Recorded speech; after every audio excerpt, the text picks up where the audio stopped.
Prosecutors said on Thursday they saw no need for a criminal investigation into the suspected poisoning of Kremlin critic Alexei Navalny, saying they had found no sign that any crime had been committed. Navalny fell into a coma last week during a flight from Siberia to Moscow. He has since been evacuated to Berlin, where doctors say his illness was likely caused by a nerve agent.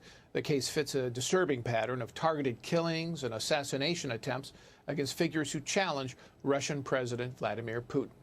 And German Chancellor Angela Merkel, British Prime Minister Boris Johnson, and Secretary of State Mike Pompeo have all called for a full and transparent investigation. Let's bring in Cliff May. He's president of the Foundation for Defense of Democracies. Cliff, good to see you again. Thanks for coming in. A lot of bad things seem to happen, poisonings in particular to opponents of Vladimir Putin. Is there any doubt in your mind that that's what happened here? No, there's not really any doubt. As you say, there's been a long pattern of this. There was recently a British report on assassinations and assassination attempts of Russian dissidents in exile on British soil. It was quite revealing. As you said, in this case, we've got somebody who's an opposition figure, who's a real rival, and he drinks some tea, and guess what? He's poisoned, and next thing you know, he's in a coma. His supporters say, we don't want him treated in Russia. We don't trust that. They managed to get him to Berlin. It looks like the suppression of any opposition by the most forceful and possibly lethal means possible, and Putin has a long record of this. All right. So how important a figure in Russian politics is Navalny, and why target him now? He's been around for a number of years. He's as important as any get, but of course, when opposition figures rise to a certain level, they are in danger, and they either end up usually fleeing the country, and that doesn't always get them out of danger, or something like this happens. I think it's there have been protests against Putin over the summer, not least in Siberia, in the Far East, in Khabarovsk, particularly. I don't know that this helps Putin, except that it shows people you do not stand up to me in any sincere way. If you do, you're going to be in serious trouble. I doubt that Putin is about to be toppled, but again, political analysts and intelligence operatives and astrologers are often wrong about these things. Well, look, I mean, if you're Putin, you're saying, okay, Angela Merkel gives me a slap on the wrist rhetorically, but she's still buying our Nord Stream 2 gas. Macron, president of France, he wants to normalize relations and trade relations with Russia.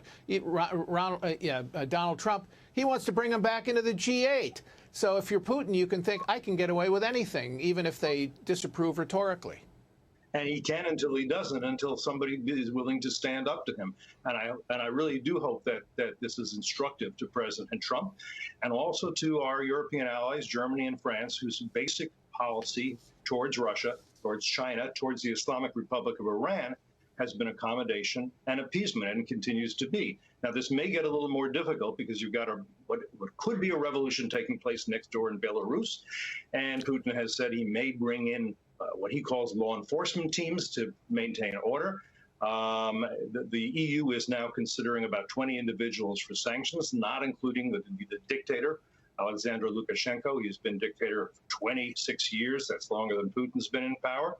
But yes, it's going to be interesting to see how this plays out. I do think that it's important that the U.S. and particularly our allies begin to stand up to authoritarian and repressive regimes, which they have not been doing. You know that the E3 and Germany and others essentially voted against us at the UN Security Council, essentially voted for the Islamic Republic of Iran, the leading state sponsor of terrorism in the world, to again be able to legally and easily buy any conventional weapons it wants.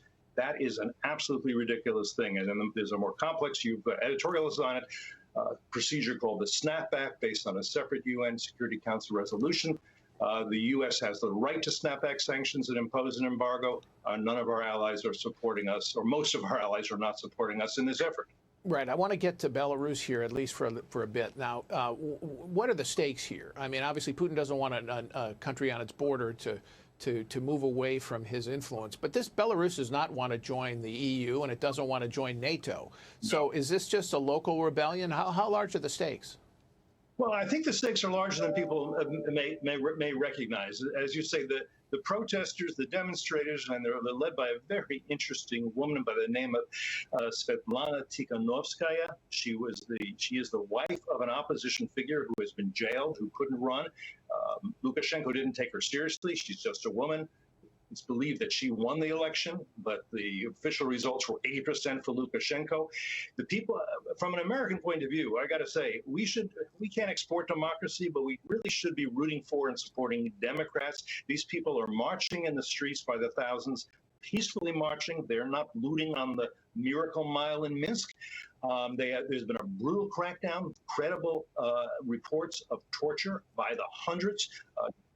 A journalist there.